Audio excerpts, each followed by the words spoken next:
بسم اللہ الرحمن الرحیم۔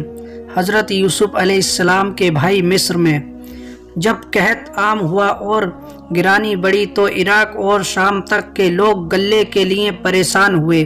کنعان کا ایک قافلہ بھی غلے کے لیے مصر جانے کو تیار ہوا۔ حضرت یوسف کے بھائی بھی اپنے باپ یعقوب کی خدمت میں پہنچے۔ حضرت یعقوب ان دنوں ایک الگ مکان میں رہتے تھے۔ حضرت یوسف کی جدائی کا غم ان کے دل سے نکلا نہیں تھا۔ بیٹوں نے کہا، قحط کی وجہ سے ہمارے بال بچے سب پریشان ہیں، کسی طرح کا سکون اور راحت باقی نہیں ہے۔ جب باپ نے بیٹوں کی پریشانی دیکھی تو ان کا زخم تازہ ہو گیا۔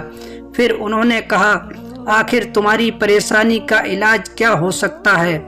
بیٹوں نے کہا، سنا ہے کہ عزیز مصر نے غلے کا انبار کھولا ہے اور وہ لوگوں کے ہاتھ غلہ بیچ رہا ہے۔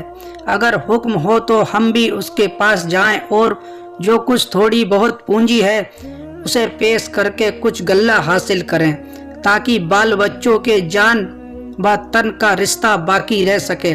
حضرت یعقوب نے اجازت دے دی اور سب کو ایک اونٹ دے کر روانہ کیا۔ صرف بنیامین کو، جو حضرت یوسف کے سگے بھائی تھے، اپنے پاس روک لیا۔ قافلہ روانہ ہوا اور سفر کی منزلیں طے کرتا ہوا مصر پہنچا۔ ایک دن حضرت یوسف کی مجلس میں حکام اور عمرا جمع تھے۔ حضرت یوسف تخت پر بیٹھے تھے کہ ان کے 10 بھائی خدمت میں حاضر ہوئے۔ وہ یوسف کو پہچان نہ سکے، ادب اور تعظیم سے آگے بڑھے اور عبرانی زبان میں حضرت یوسف کو سلام کیا۔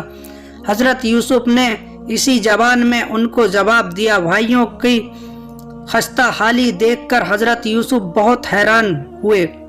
پوچھا، تم کہاں کے رہنے والے ہو؟ اس ملک میں کیسے آئے ہو؟ کہا، قحط سالی سے پریشان ہو کر ملک شام سے آپ کی سخاوت اور احسان کی شہرت سن کر یہاں آئے ہیں۔ حضرت یوسف نے کہا، شاید تم جاسوس ہو، ہماری فوج اور ساز و سامان کا اندازہ کرنے کے لیے آئے ہو تاکہ روم اور شام کے بادشاہ کو خبر کرو اور وہ ہم پر حملہ کرے۔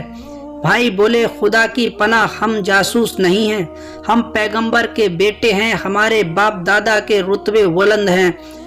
آپ نے اسرائیل کی دعوت اور ابراہیم خلیل اللہ کی کرامت کے اور ذبیح اللہ کے معجزے کے بارے میں یقیناً سنا ہو۔ ہم تو آپ کی خوبیاں اور فیضیوں کو سن کر قحط سالی میں ادھر آئے ہیں تاکہ آپ کی سخاوت اور فیاضی سے فائدہ اٹھا سکیں۔ حضرت یوسف نے کہا، کیا تمہارا باپ زندہ ہے؟ اور بھائی، ہاں، ابھی تو زندہ ہیں۔ حضرت یوسف نے کہا، وہ کیسا شخص ہے اور کیا کام کرتا ہے اور کس طور پر اس کی گزر رہی ہے؟ اور تم کتنے بھائی ہو؟ بھائی بولے، ہمارے باپ بڑے مرتبے والے ابراہیم خلیل اللہ کی اولاد ہیں، لقب ان کا اسرائیل ہے، انہیں خدا نے نبوت بخشی ہے، جھوٹے خداؤں سے انہیں نفرت ہے، خدا کی یاد اور خدا کی صحبت میں ان کے دن گزرتے ہیں۔ اصل میں ہم 12 بھائی تھے۔ ہمارا ایک بھائی جو شکل و صورت میں سب سے بہتر اور نبوت کے لائق تھا، ہماری محبت میں جنگل کی سیر کے لیے آیا تھا۔ کسی ضرورت سے وہ ہم سے الگ ہوا کہ اچانک بھیڑیا اس کو اٹھا لے گیا۔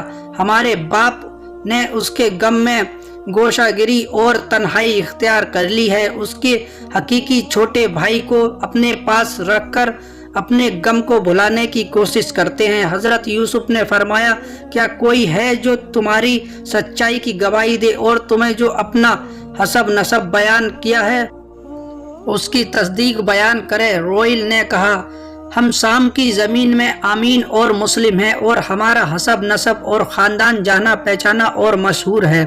حضرت یوسف نے فرمایا، جب تک ہم کو صاف طور پر معلوم نہ ہو کہ اس ملک میں آنے کی تمہاری غرض تجارت ہے یا فتنہ اور فساد، تب تک ہم کو اعتبار نہ ہوگا۔ بہتر ہے کہ تم یہاں سے واپس جانے کی تیاری کرو اور ایک بھائی کو ہمارے پاس ضمانت میں چھوڑ جاؤ اور دوبارہ اپنے چھوٹے بھائی کو بھی لاؤ تاکہ تمہاری سچائی ہم پر ظاہر ہو سکے۔ بھائیوں نے یہ بات قبول کر لی۔ حضرت یوسف نے انہیں ایک اچھے مکان میں ٹھہرایا اور ان کے اچھے طریقے سے خاطرداری کی۔ دوسرے دن غلے کی خریداری کے موقع پر حضرت یوسف نے پوچھا، تمہاری پونجی کیا ہے؟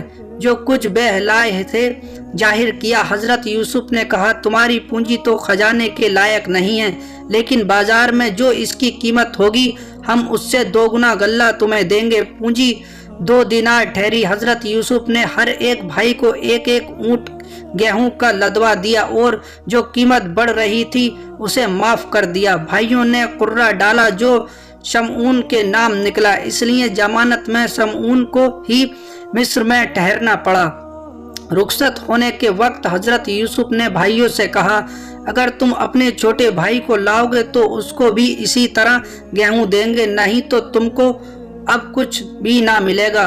بھائیوں نے کہا، ہم اسے باپ سے مانگیں گے اور پوری کوشش کریں گے کہ اسے اپنے ساتھ یہاں لا سکیں۔ حضرت یوسف نے کارندوں سے کہا، ان کی پونجی چپکے سے ان کے اونٹوں پر چھپا کر رکھ دو۔ حضرت یوسف کو ان کی امانت پر اعتماد اور تھا۔ انہوں نے سوچا کہ جب یہ لوگ وطن پہنچیں گے اور اپنی پونجی دیکھیں گے تو انہیں گمان ہوگا کہ کارندوں نے بھول کر اسے رکھا ہے اور اسے لوٹانے کے لیے مصر ضرور آئیں گے۔ جب حضرت یوسف کے بھائی باپ کے پاس پہنچے تو کہا، ابا جان، آپ کی دعا سے عزیز مصر نے ہماری بڑی مہمانداری کی اور بڑی عزت کے ساتھ ہمیں ٹھہرایا۔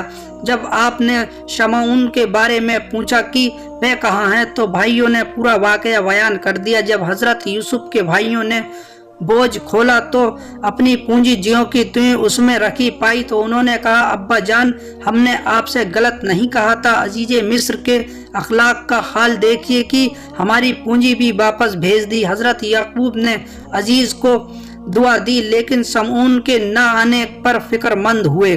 بیٹوں نے کہا، آپ فکر نہ کریں، شمعون کو تو ہم بنیامین کے لانے کے بدلے میں رکھا ہے۔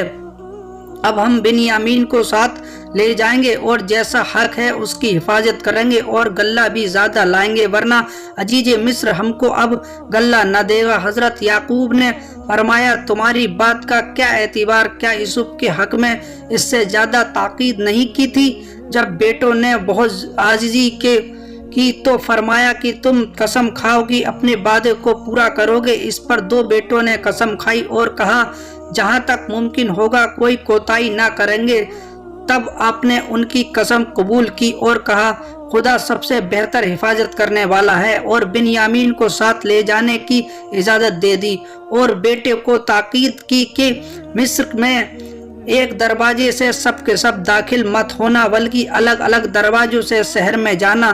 روایت ہے کہ حضرت کے بیٹوں سے حضرت یعقوب نے ایک خط عزیز مصر کے نام لکھنے کے لیے کہا۔ حضرت یعقوب نے ایک خط لکھا اور ایک دستار جو حضرت ابراہیم سے وراثت میں پہنچی تھی ہدیہ کے طور پر خط کے ساتھ دے دی۔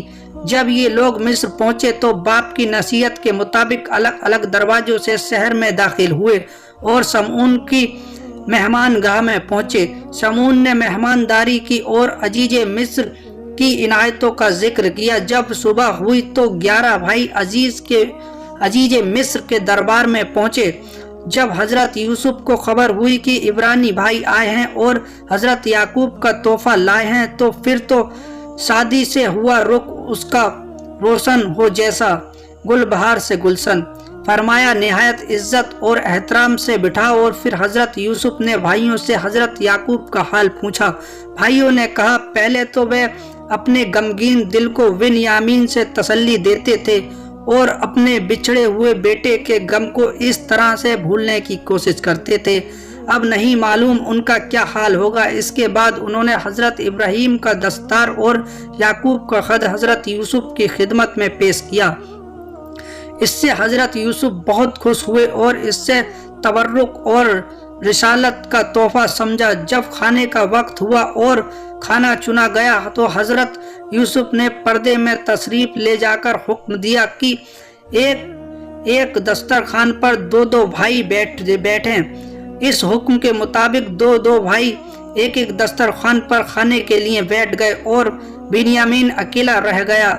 اسے اپنا سگا بھائی یاد آیا اس کی آنکھیں آنسوؤں سے بھر آئیں۔ حضرت یوسف نے پردے کے پیچھے سے جب یہ دیکھا تو صبر نہ کر سکے اور اسے اندر بلا کر اپنے پاس بیٹھایا اور فرمایا، بنیامین، گمشدہ یوسف کی برادری کی شرطیں میں پوری کروں گا اور تیرے بھائی کی جگہ میں تیرے ساتھ کھانا کھاؤں گا۔ پیارے پیارے اسلامی بھائیوں، بھاگ 9 کا 6واں حصہ آپ کو پسند آیا ہوگا۔